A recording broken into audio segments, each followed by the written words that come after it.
Manson actually never killed anyone. And did you know that he was innocent about Cielo Drive massacre? He wasn't the mastermind who ordered the four of the family to slaughter Sharon Tate and her friends at Cielo Drive.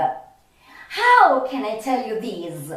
Because in a few minutes I will show you very rare, shocking videos that will reveal you the shocking hidden truths.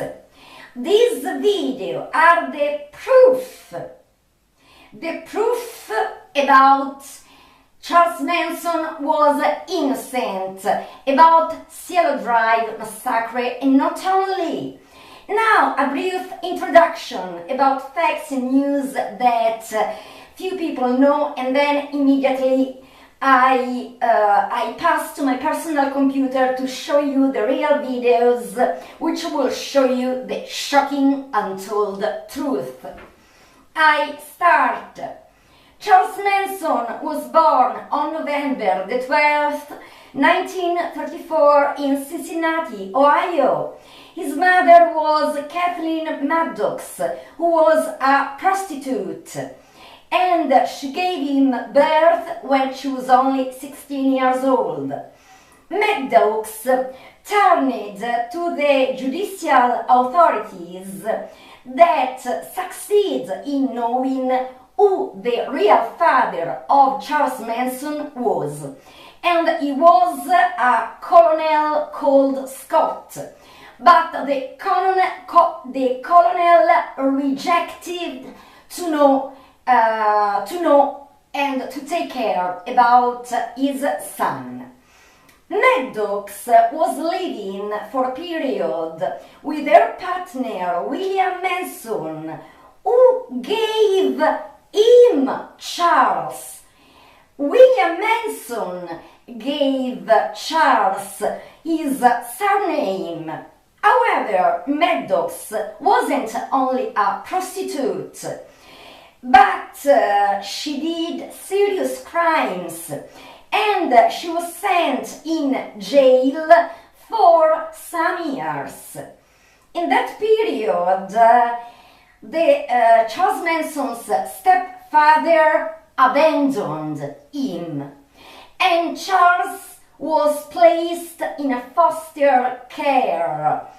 In the beginning, in the foster care of his neighbors, and then he was sent to his uncles. In 1942, Maddox got out of prison, so she took Charles with her and she started to wander, spending many nights in several different motels, until 1947, when Charles, who was only 8, was placed in a children's institute in Indiana. Charles was a rebel, of course.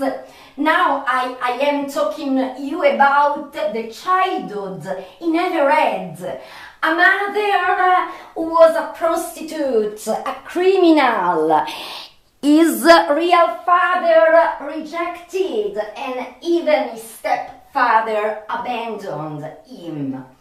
So he was placed in a children's institute in Indiana. Charles was rebel and against the rules, and I'm not surprised at all.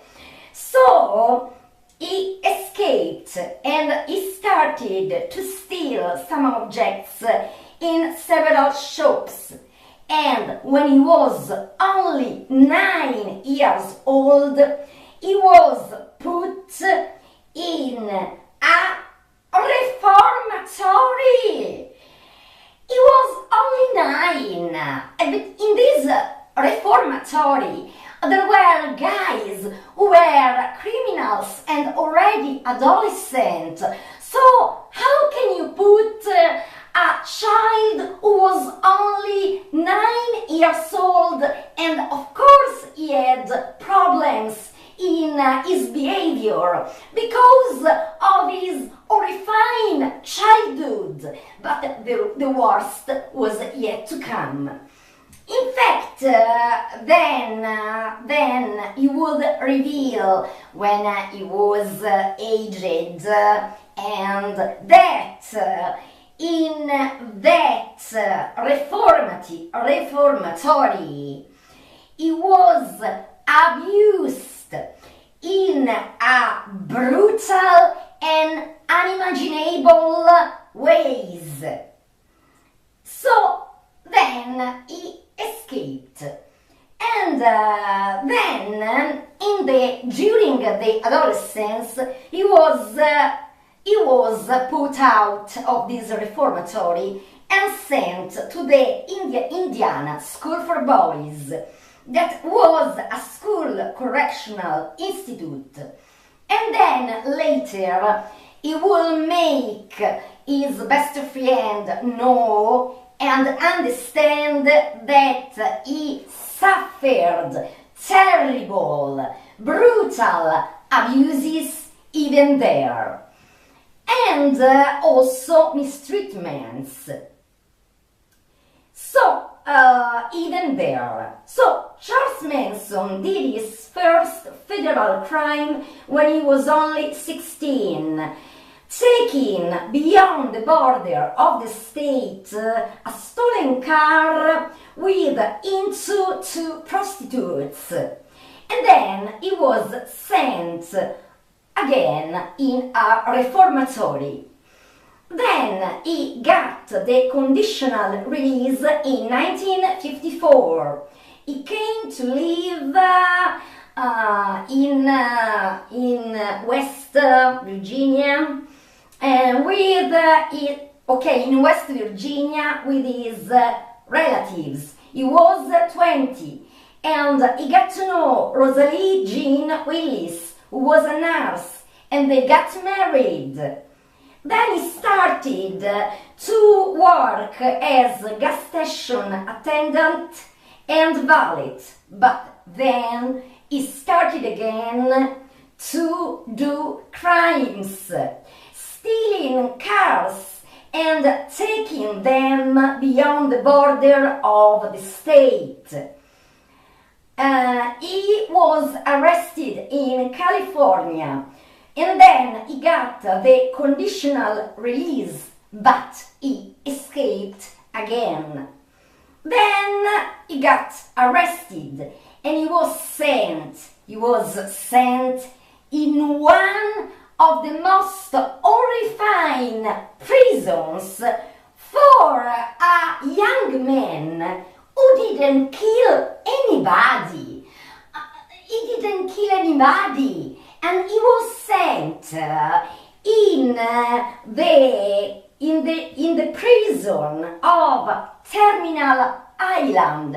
There he got to know other criminals that taught him to handle prostitutes and how to become a protector of prostitutes. So when he got out of jail, he became the pimp of some prostitutes. He was denounced on April the 27th in 1960, and he was condemned for taking women from a state to another one for prostitute, and for forgery of a check, for the stealings of some cars, and for the violation of the rules about the conditional release. And he was condemned to 10 years of prison.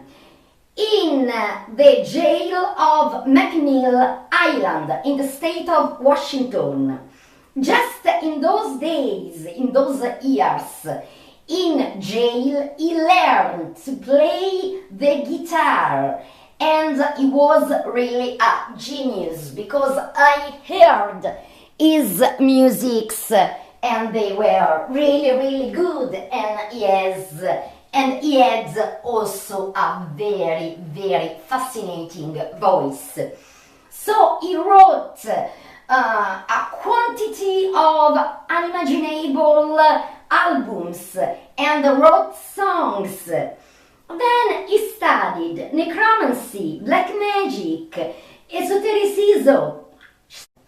He got out on March in 1967, and he became a musician. And he was one of the greatest fans of the Beatles.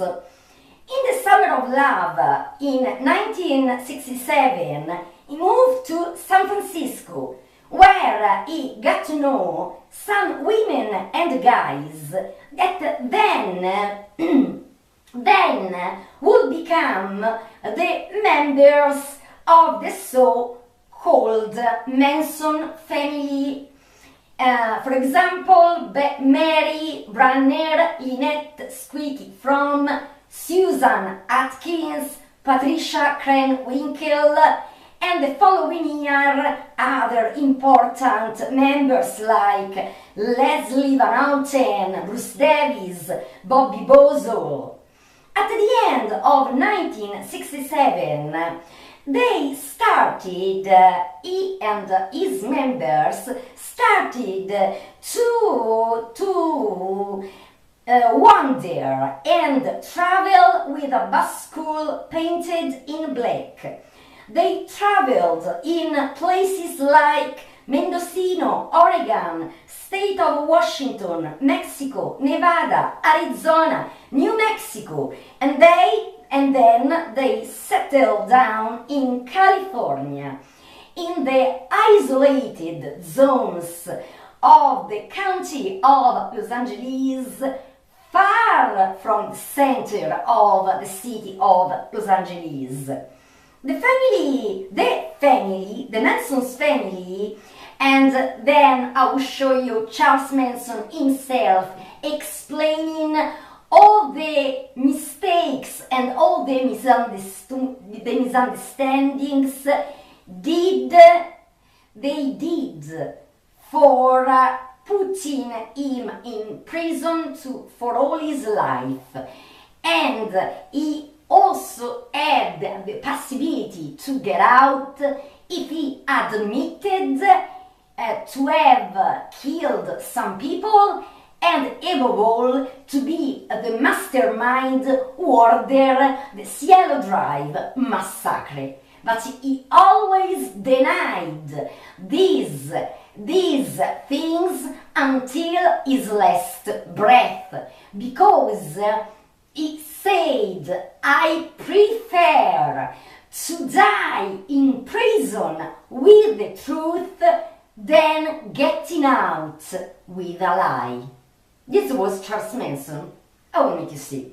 So he stated that he never called his members the family, because in the Stone Range he always denied that they were a family and that everybody was responsible for their actions, good actions and bad actions. And he also said that it was an invention for the medias, invented by Vincent Bugliosi, the writer of the bestseller Helter Skelter, released in 1969. Think about that. Helter Skelter by Vincent Bugliosi became the best seller, the most bestseller sold in the genre crime in the history ever. So he did so many money, and Charles Manson stated he invented this, and all these people invented this on me to take money. And I never said an only word that Vincent Bugliosi wrote in his bestseller Helter Skelter, the official videos in which there are the proofs that Charles Manson was a serial killer who never killed anybody, and also innocent about many crimes he had been accused and condemned to a life in prison. So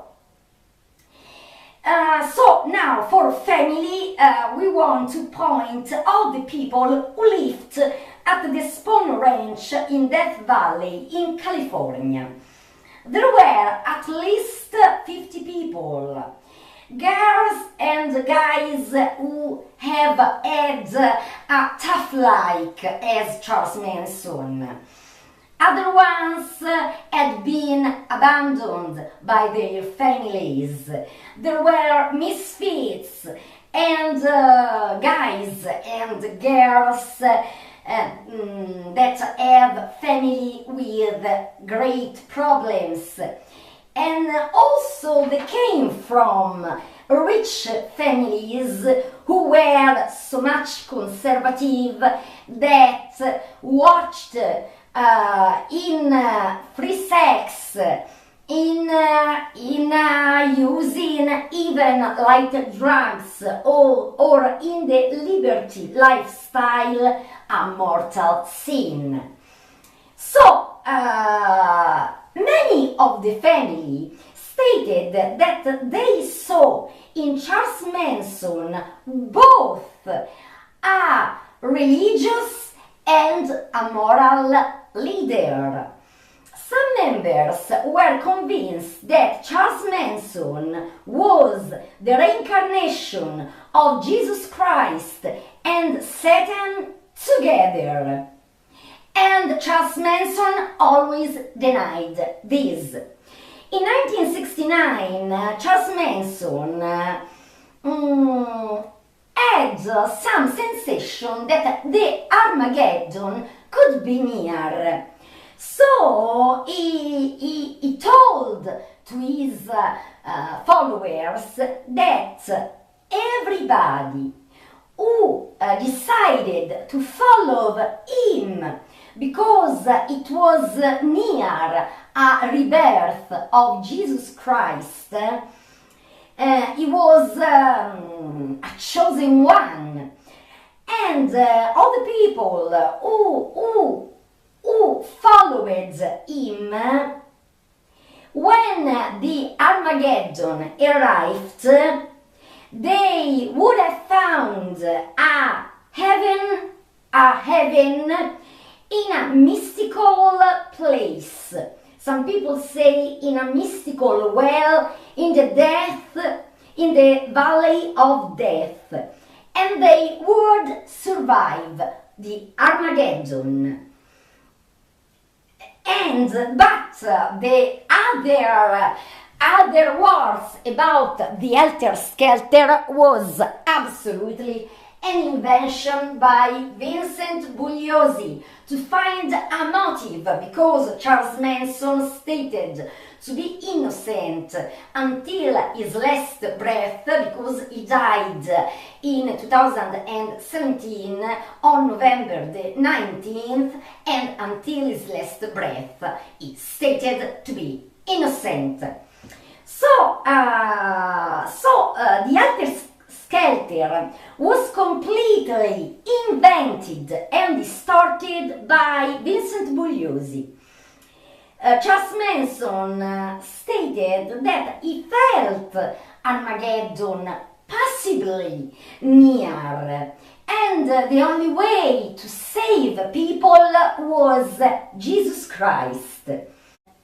Dennis Wilson gave a ride to Tex Watson, who still didn't know Charles Manson. Tex Watson and two women of the family who were hitchhiked, and he also kept them as guests in his house. So only later Tex Watson got to know Charles Manson and made him know Dennis Wilson. Okay?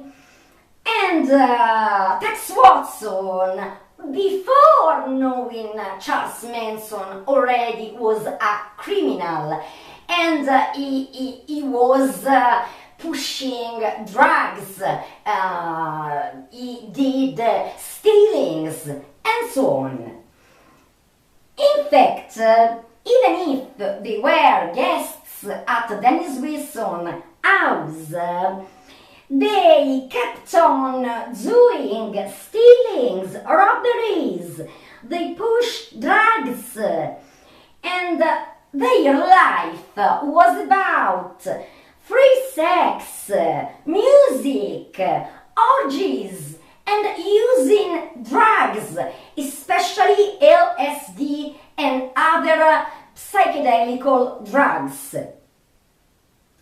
Charles Manson founded an environmental movement called ATWA, that stood for Air, Tree, Water, Animals, to protect, to promote, to protect the respect of nature, of animals, to protect the environment, waters from the pollution. So Charles Manson, it was like a green, now we are in 2024, so it was like in a green movement to save the nature, the animals, to protect waters, forests, and so on. In 1968, he attempted to make his greatest dream to become true, to become a famous musician. And as I told you before, he was also very good in singing. So he started to record in a studio in Los Angeles his tracks, and he did a collaboration with Dennis Wilson, where they recorded the song Cease to Exist. And this song was made more by Charles Manson than by Dennis Wilson, because they did completely a different kind of music, the Beach Boys. And what happened? Dennis Wilson then, with the Beach Boys, they did they modified a bit the song Cease to Exist. I can tell you that I listened to both the songs. The song Cease to Exist of Charles Manson and the song that was released in the album 2020 in 1969 by the Beach Boys with the title Never Learn to Love. I can tell you that the two songs were identical. Identical! I can tell you that Charles Manson's voice was even better, but the song, the notes, the music was really identical. So the Beach Boys stated that that song was their successful song, and they didn't thank in the album Charles Manson, and they never put his name in the album, so it was plagiarism. Moreover, Dennis Wilson made Charles Manson know the producer Terry Melcher that in the beginning he was interested in Charles Manson's music, but then he refused to produce his album. And then there is the motive that journalists and medias they told you that Charles Manson didn't know that at the address Cielo Drive 10050 in rent they were living Roman Polanski with his wife Sharon Tate. They had been living there since February 1969. Instead, they lied. Or at least Charles Manson knew this information 1000%. Because you must know that Terry Melcher lived in rent in the house of Cielo Drive until January 1969. Then he moved away. And the famous director Roman Polanski and his wife Sharon Tate, they took that house immediately in rent and went to stay there. They started to live in rent in that house on February the 15th, 1969. Charles Manson wanted to have a discussion with Terry Melcher. On March the 23rd in 1969, went to the property of Cielo Drive. But just that day, there was the owner of the property who was a producer, Rudy Altobelli. And Rudy Altobelli told him that Terry Melcher didn't live there since January 1969 because he moved in another house, and that already on February 1969 Roman Polanski and his wife Sharon Tate lived there in rent. So Charles Manson knew this information 1000%. So it's impossible that he ordered the 4 members of the family to go on the night 8-9 of August 1969 to slaughter Terry Melcher, because he knew for sure that Terry Melcher didn't live there anymore for several months. Because Bobby Bozol, few time before Cielo Drive Massacre, killed the musician, the music teacher Inman in a brutal way. So this theory stated that Charles Manson wanted Bobby Bozol free, and so they had to do a copycat murder so that the police thought, oh my god, we took the wrong person, and so they would have released Bobby Bozol from prison. And also Bobby Bozol himself claimed this, but Charles Manson always denied this, and he will repeat ridiculous, stupid hypotheses, because the Cielo Drive Massacre wasn't like the brutal murder of Bobby Bozol with Inman. And it couldn't be called a copycat murder. It wasn't a copycat murder at all. The victims, as you know, was Sharon Tate, the wonderful actress Roman Polanski's wife, who was 8 months and half pregnant. Her fetus that fortunately had been recognized as a born child, so no more a fetus. Jay Sebring, the most famous hairdresser and one of the most expensive hairdresser in Hollywood. He cut the hair of all the most important celebrities in Hollywood, like for example Paul Newman, also Bruce Lee and many others.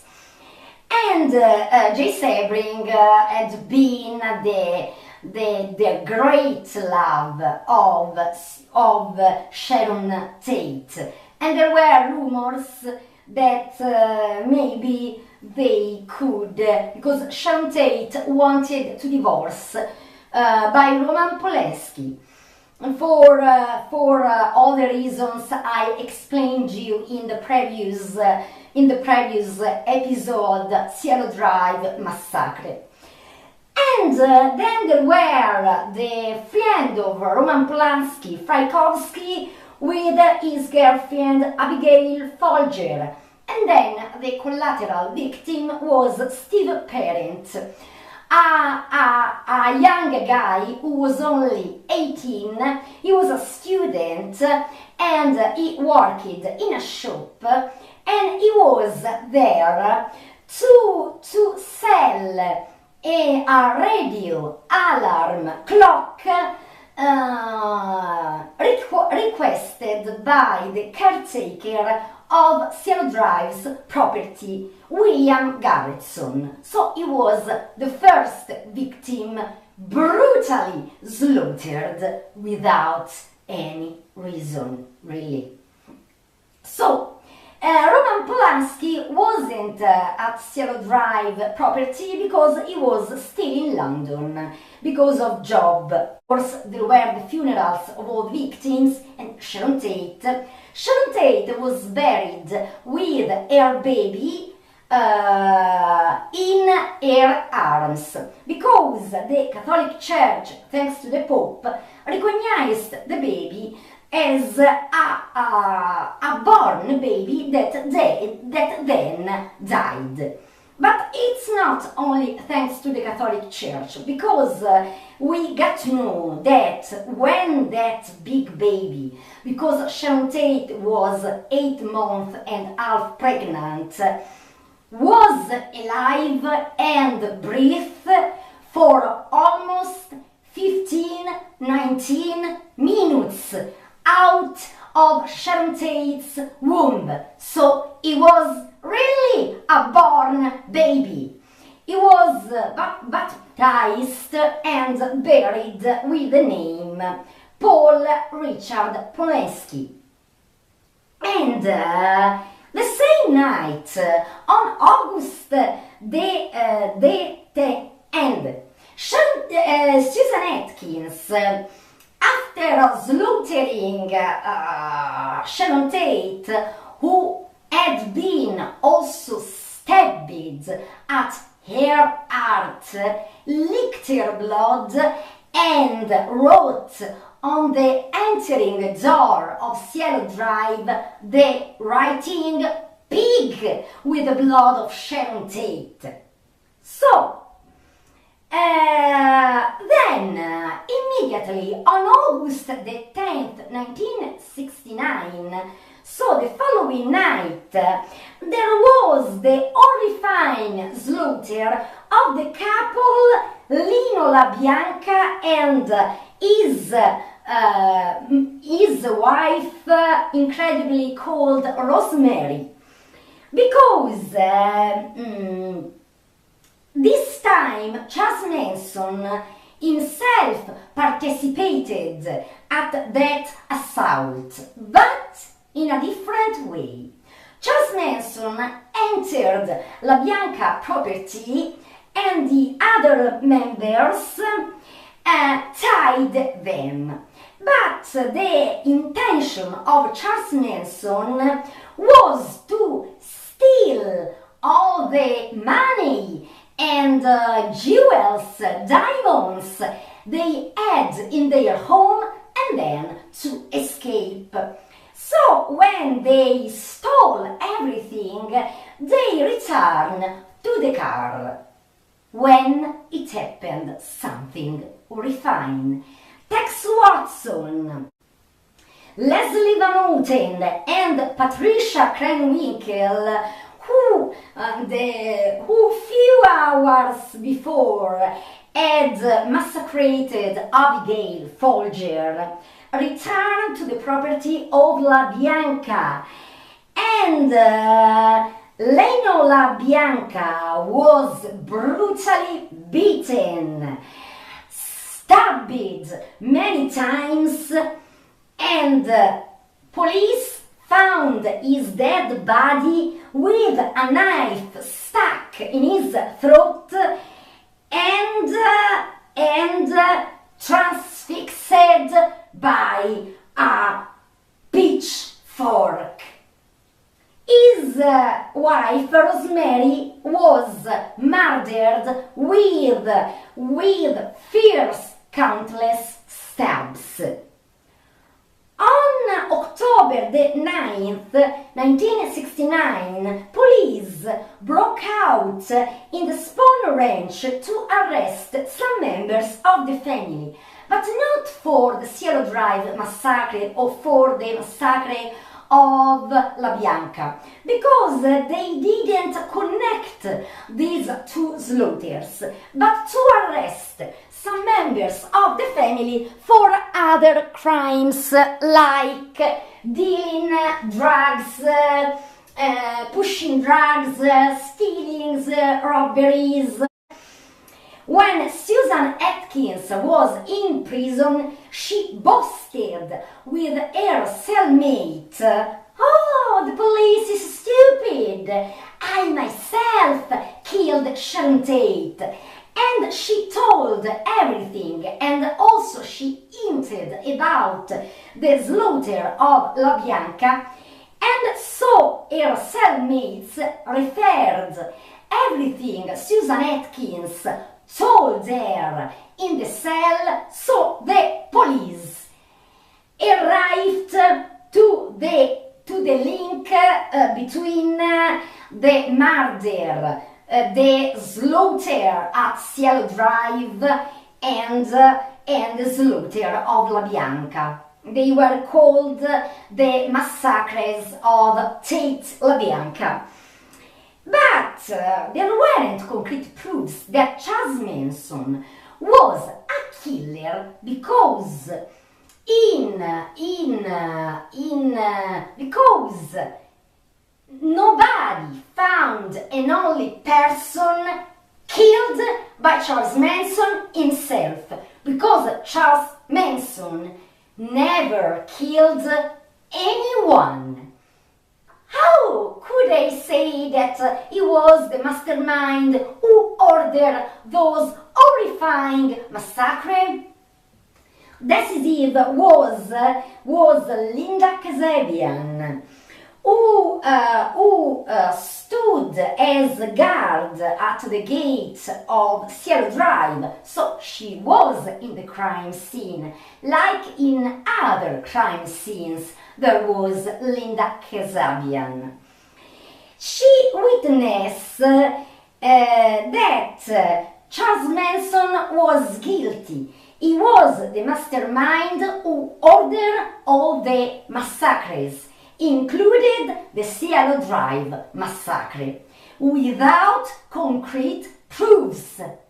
Her words against Charles Manson, who at the beginning wasn't scared at all, because Linda Kasabian arrived at the Spawn Ranch less than a month, and he only talked with her with almost few words. So he was quite calm, and instead, when she witnessed Charles Manson, Susan Atkins, Patricia Crane Winkle, and Tex Watson were all condemned to the death penalty for gas chamber. But it happened a curious fact. They were condemned in 1971. And in California, incredibly, in 1972, the death penalty was abolished. And then, so their sentences were turned from condemned to death into life in prison. And it's a weird and also a special fact because California put the death penalty in 1978, and even nowadays there is death penalty in California. But people who really knew well Charles Manson stated that Linda Kasabian, who witnessed that Charles Manson was guilty where there weren't proofs. Meanwhile, Susan Atkins, Tex Watson, Patricia Crane Winkle were really pitiless, brutal killers, even serial killers.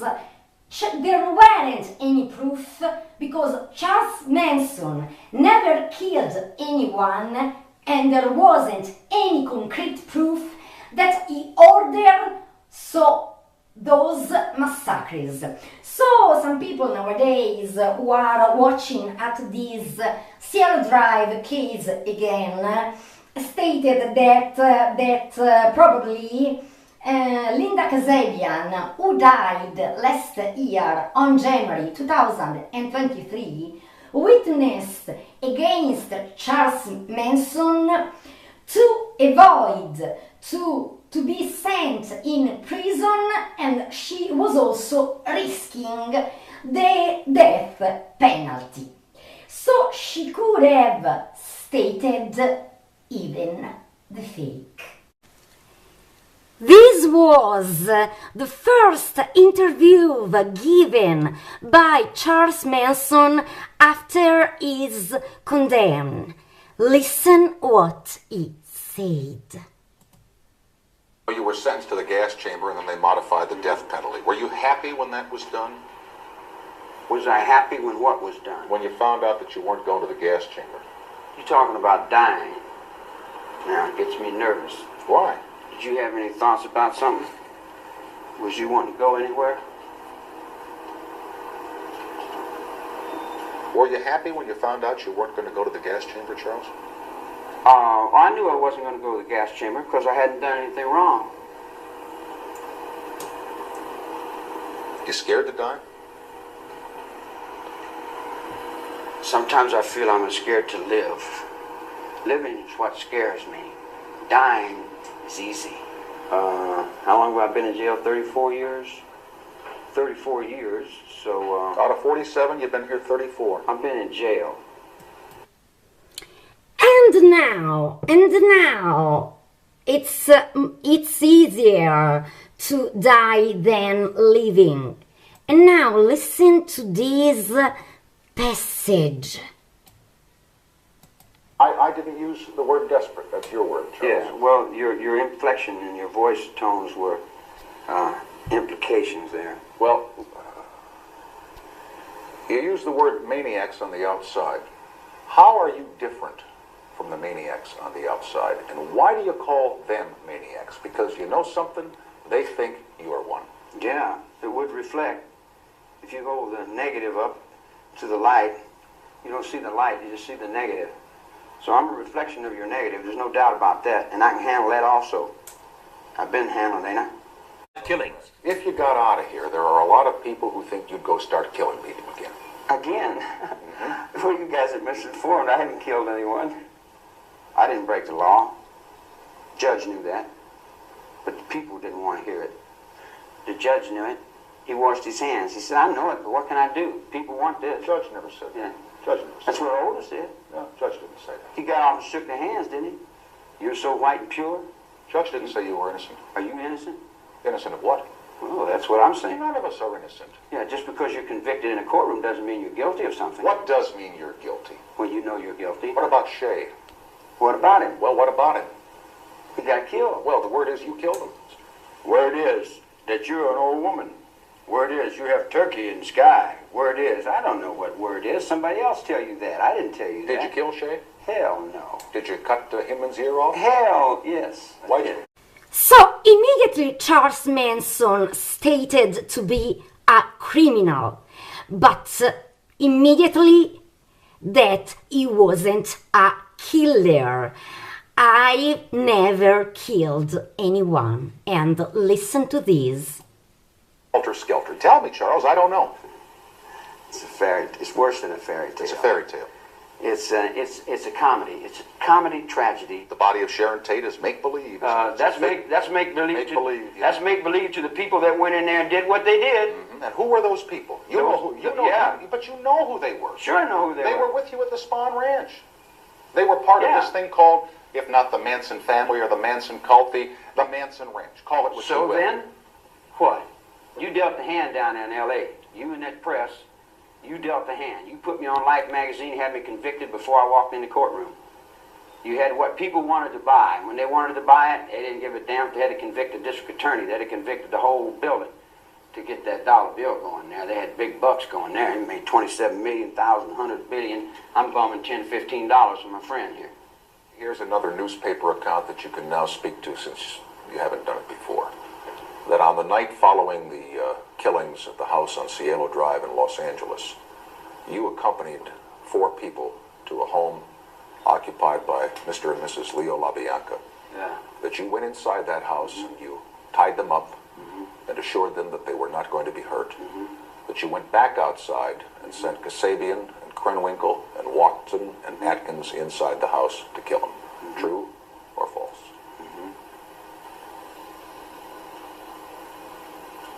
Did you do that? Chair's getting hot, huh?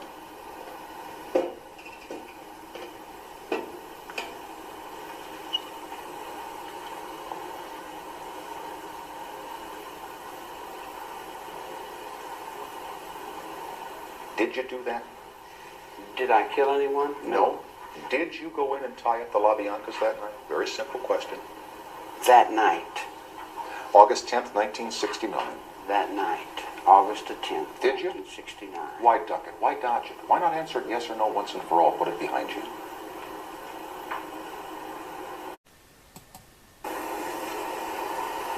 Did I kill anyone? Did you tie up the LaBiancas?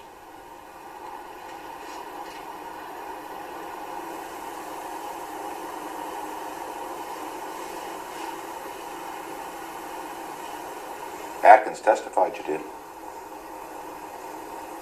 That's what Susie said. That's what she said. Yeah. And you remember it. You were in the courtroom when she said it.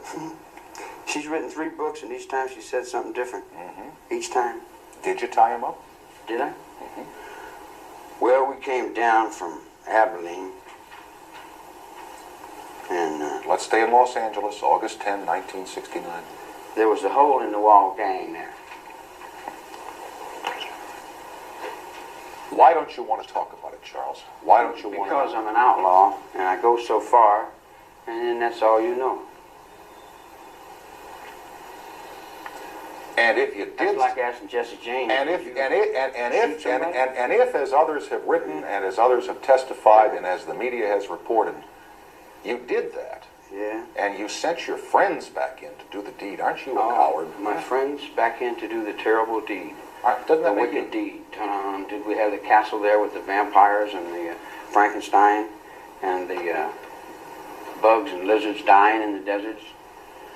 Do we have the water that's dying and the whales are being killed and the seals are Here we dying? go again. Lay it off on somebody else. Let's Well, point to all the other injustices. I'm in the world all by myself? Yeah, Yeah. on this one you are. Yeah. Yeah. Think about the possibility of you coming out of here, and they're genuinely scared of you. Oh, boy, I might just make dust. Everything terrible. One little guy, terrible. Ooh. Boy, how insecure are we as human beings? Put all our fear on one little guy and afraid to let him out. He might break all the toys. Why do you say little guy? Because I'm not the guy you trying to make out of me. That's not me. I don't know what my way is. Everybody keeps telling me I got all these things. I read the other day where I had magical powers, and I told everybody in the chapel, I said, zap, zap, zap, zap. I said, where's my magical powers? Well, you can't believe what you read in the press. I got no magical powers, mystical trips, and all that kind of crap. Yeah, it's kind of silly. Yeah, we got witches and devils, and one guy come up and said, I heard you said you were Jesus. I said, no, man, I ain't said that. He said, I'm glad. He said, I'm damn glad. I said, why? He said, I know you ain't here. I said, how do you know? He said, because I am. I said, okay. But I mean, I've been in the net ward for 10 years, so you can't expect me to rationally take this thing serious. Charles Manson never changed his words or his opinion, stating with an incredible force to be innocent even in these final words. After more than 40 years, in 2017, he knows that he was going to die because he was ill from a cancer. So he called the director Buddy Day to do his testament documentary that he was innocent. Listen to it. Manson was one of the most notorious cult leaders of the 1960s, but he refused to take responsibility for the killings his followers carried out for decades. What did he tell a documentary film producer shortly before his death? Throughout his nearly 50 and fascinate the world. Manson's final words to a documentary producer, James Buddy Day, who interviewed him at length during the killer's last year alive, showed no contrition and were instead boastful. I'm the most famous human being, not only that is alive, but the most famous human being that ever lived. The killer's conversations with Day, included in the documentary Charles Manson, The Final Words, were his last recorded before he died in November 2017. The project started with a phone call. James Buddy Day was surprised to get a ring from Charles Manson himself. Day had written to Manson asking him for an interview, but had little faith that the killer would actually call him. Yet, here was Manson on the other side of the line. Had nothing to do with killing those people. They knew I didn't have anything to do with it. They didn't want to hear it. I didn't get a defense. I didn't get to put on a trial. Charles Manson downplayed his role as the leader of the so-called Manson family, a group of runaways and dropouts who lived communally at a former movie set called the Spahn Ranch. Police Anybody to do anything other than what they wanted to do. As Day delved deeper into the story, he determined that the commune wasn't as hierarchical and the story wasn't as clear-cut as it had been previously presented. Day told Time magazine, "There's so many people involved in the Manson story, not one of them can really say what happened. No one was making decisions for the whole group." While Day believes Manson's version of events is likely closer to the truth than the police, there's no question Manson is culpable for those murders, if not all of them. The murders would not have happened without him. Manson's claim of innocence provides a jarring contrast to his bragging about fame, a statement that smacks of pride and may offer a truer glimpse into what made him tick. He never heard you express remorse. Have you never felt it? Remorse for what? You people have done everything in the world to me. Not long after Charles Manson's final phone calls to James Buddy Day, the killer died at Bakersfield, California Hospital at 8:13 p.m. on November 19, 2017 due to complications from colon cancer. While Manson's interview with Day may have been his last, a decade earlier he had made a similar boast about his fame to another researcher. He told criminologist Jack Levin in 2007, "I am the most famous person who ever lived." And now, the very rare scandal videos. The truth hidden and untold for too many years that prove that Charles Manson was innocent about Cielo Drive, Massacre, and much more. It's a scandal. Giving the orders to his followers to commit murder. He told me that he could understand that They might have wanted to please him, but he never commanded them to do anything like that. And I think it is very possible that he's telling the truth about that. Very possible that he's telling the truth about that. This man was not guilty of murdering my daughter, okay? Of all the 7 murders that I know of, he did not commit one of them, all right? I feel that he has taken the blame for all of them. And the ones that should be blamed for is Tex Watson and Susan Atkins, Patricia Krenwinkel, all of the girls. What do you think of Sharon Tate's mom? Expert in criminology, and when an expert in criminology, a doctor, says Charles Manson couldn't admit to be guilty about it because he was really innocent. And then you have just heard the shocking words by Doreen Tate, the mother of Sharon Tate. That man is innocent, not only about the murder of my daughter. He took all the blames on himself. And these were the words of the mother of Sharon Tate, Doreen Tate. And a mother's intuition, a mother's sensation never lies. I go on with Charles Manson and much more. It's not when she goes to Tex. Tex took responsibility for that, man. You read his book? He said he did that. He said he did it because he thought that's what I wanted him to do. And I hope in no way that I've in any way I've given the impression that I'm trying to blame anything on my parents or blame anything on drugs or blame anything on rock music or blame anything on Manson, because I do take complete responsibility. So even Tex Watson took his own responsibility, stating that Charles Manson never ordered him that massacre and that he wanted to kill, and Charles Manson wasn't in his mind. Listen to it. That night, Now, you feel no remorse for what happened that night? how am I going to feel remorse? What am I supposed to feel remorse about? Everyone says, you feel no remorse. I said, can't you understand I'm not guilty of anything? And they said, well, you're supposed to feel remorse. I'm supposed to feel remorse because you don't understand, because you're twisted in your brain. Or something, and they've got their minds made up a certain way. You dig what I'm saying? And you tell them something, they just don't know. What am I supposed to feel remorse about? Do you feel remorse that every day of my life you've tormented me with these idiots that you got holding me down? That you beat me and knocked my jaw, you forced me medication, you drugged me up down hallways, you hit my head on every chopping block in the state of California. You poisoned me, you've done everything. I've puked blood for months and days, man. You've done everything you could do to get me killed, and then you turn around and ask me, do I have any remorse? If I had the right to do... So he was saying something shocking, and I go on immediately. Always with Charles Manson. Point, exactly. If I were guilty of that, that would be true. But as long as that court stands, then that's what makes me what I am to that man's mind. That is not me. He gets his reality from that court. If that court says I'm guilty, he's going to agree with it. You know, whatever you guys are playing out there that's nice for you to play when you got the money, that's cool. But when you're down in a hard time, when you ain't got nothing but the mind you're mopping and slopping with, you got to deal with what you got to deal from here, honey buns. And when you can do that, then that's the penitentiary. I don't know all the things you know, but you don't know the things I know either. I don't disrespect you and take your rights, so give me my fucking rights. You can't fool me. You can't trick me. I didn't have nothing to do with killing those people. Period.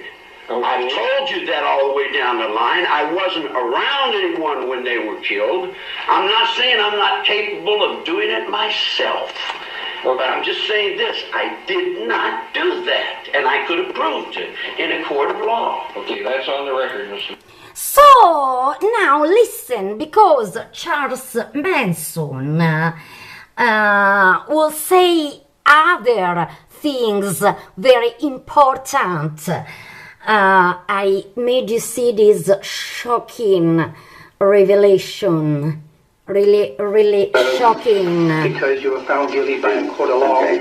And all the things that in that courtroom, that went through that courtroom, is reality to you. Yes. In other words, what you're making me into in your reports so that you can write your books and do your Rambo trips and make your movies for public entertainment is not really what happened. And what happened could have been explained, but if you will allow me to call a witness. No, we do not allow witnesses in here. I mean, it's within a panel. I've had to question that man in front of the panel. We do not allow that, Mr. Manson. We have a procedure that we follow. Now, if you want to tell about the crime, then go ahead and tell about the crime. Otherwise, then I will say it, and then if it isn't true, he can interrupt it through you, and then we can talk through you. Is that legal? You may. It says here that he wasn't allowed to make his witness talk.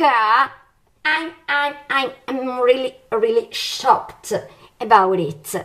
And in fact, listen what he keeps on stating in these shocking videos, original videos from the trials. 2 or 3 times around the ranch. I had never even been with the broad, man, that much, you know. Okay. I kind of anticipated what you were going to say because you've been saying the same thing for 20 years. All right. This has grown so much that the people living in my life have moved in with uniforms and penitentiaries. They built whole penitentiaries in the fear that they generated off of this case. So the public can feel safe against this monster. We're going to charge you $200 million to build another set of penitentiaries. Mr. Manson. So people living in my life, they don't care whether I broke the law or not. They'll make up a lot of things and sell a lot of books, 58 of them to be exact, and billions of dollars have been made, and it's okay if I have to spend my life in prison. Let me finish. Just to hold me, because I've shown you some strength, and I haven't surrendered to this by copping out to yours or telling tales on someone else or playing weak. You've medicated me, you've burnt me, you've beat me, you've stabbed me, you've done everything you can do to me, and I'm still here, and you're still going to have to face the truth about this case sooner or later, if not here in the street. Do you have remorse, Mr. Manson? Do you feel any remorse for the victims whatsoever? Now, we're reaching an impasse here, man. We're in pawn 4, bishop 4 to 7. Let's see. How do I finesse that?